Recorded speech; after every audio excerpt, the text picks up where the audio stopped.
شروع کرتا ہوں اللہ کے نام سے جو بڑا مہربان اور نہایت رحم و کرم فرمانے والا ہے۔ جناب صدر جی وقار، محترم اساتذہ کرام اور میرے پیارے بھائیوں، السلام علیکم ورحمۃ اللہ وبرکاتہ۔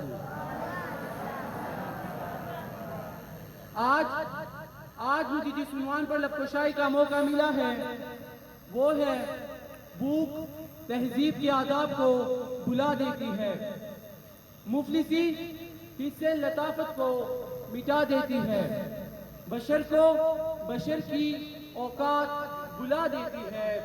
آؤ اس ماں کی زبانی بھی کوئی بات سنیں، روز بچوں کو جو بھوکا ہی سلا دیتی ہے۔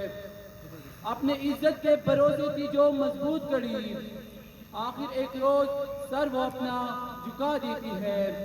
اس کے دامن پہ لگے داغ یہی کہتے ہیں، بھوک تہذیب کے آداب کو بھلا دیتی ہے۔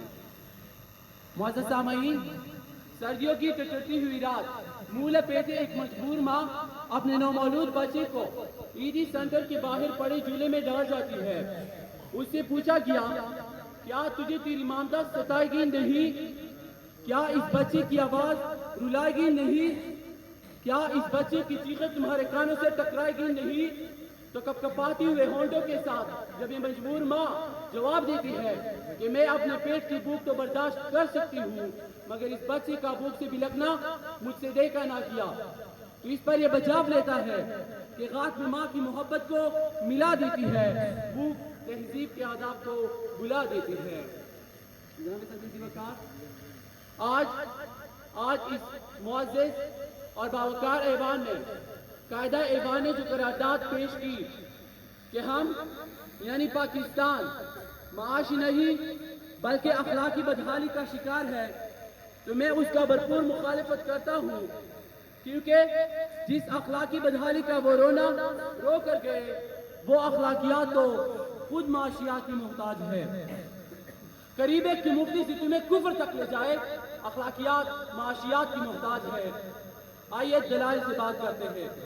روٹی کے چند ٹکڑوں اور قابلہ گزارا دودھ کی قلت کی وجہ سے ترپارکر میں دم توڑنے والے بچوں کا اصل مسئلہ اخلاقیات نہیں بلکہ معاشیات ہے۔ لاہور کے شہر میں بشرا نامی خاتون غربت سے تنگ آ کر اپنے دو معصوم بچوں کے ساتھ چلتے ہوئے ٹرین کے سامنے آ جائے تو اس کا اصل مسئلہ اخلاقیات نہیں بلکہ معاشیات ہے۔ زن چہرہ، آنکھ کے اندر اور بڑھاپے کی وجہ سے پوری جسم پر جریا لیے ملتان کے ہسپتال کے باہر فقط 2 کلو آٹے کی عوض خون بیچنے والے بوڑھے کا اصل مسئلہ اخلاقیات نہیں بلکہ معاشیات ہے۔ چہرہ بتا رہا تھا کہ مارا ہے بھوک نے، لوگ کہہ رہے تھے کہ کچھ کھا کے مر گیا۔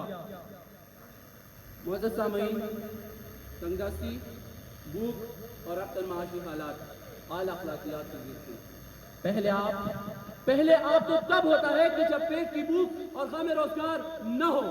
2 جمع 2 4 روٹیوں کے بجائے 2 جمع 2 4 تو تب ہوتا ہے کہ جب پیٹ کی بھوک اور غم روزگار نہ ہو۔ چاند روٹی کے بجائے چاند میں چرخہ کاٹتی ہوئی بڑھیا دکھائی تو تب دیتی ہے کہ جب پیٹ کی بھوک اور غم روزگار نہ ہو۔ فاقوں نے تصویر بنا دیا آنکھوں میں، جو بھی چیز ہو روٹی ہی دکھائی دیتی ہے۔ اور تو اور عبادت و ریاضت بھی تب ہوتی ہے کہ جب پیٹ کی بھوک اور غم روزگار نہ ہو۔ کون عاشق خدا کی ذات کا ہے، سارا کا سارا چکر معاشیات کا ہے۔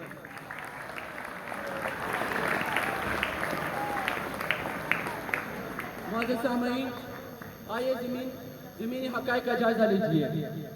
آج کشمیر کی مسلمانوں کو اپنے ہی گھروں میں بند ہوئے 15 سال گزر گئے، لیکن ہم یعنی پاکستان نے اخلاقیات کا مظاہرہ کرتے ہوئے اقوام متحدہ میں قرارداد پیش کی، تو اسلامی ممالک نے پاکستان کی حمایت کرنے کی بجائے ہندوستان کا ساتھ دیا۔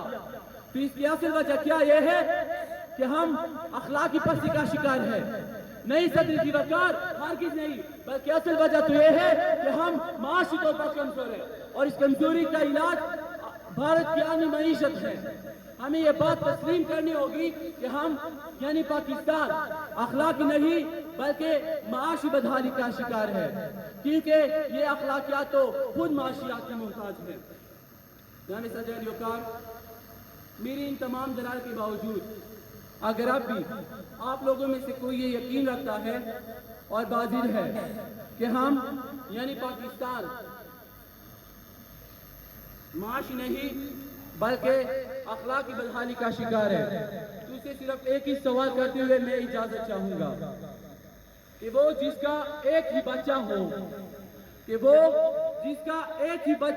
بھوکا ہو 8 پہروں سے بتائے لے دانش تم مگندم لے تخت لے.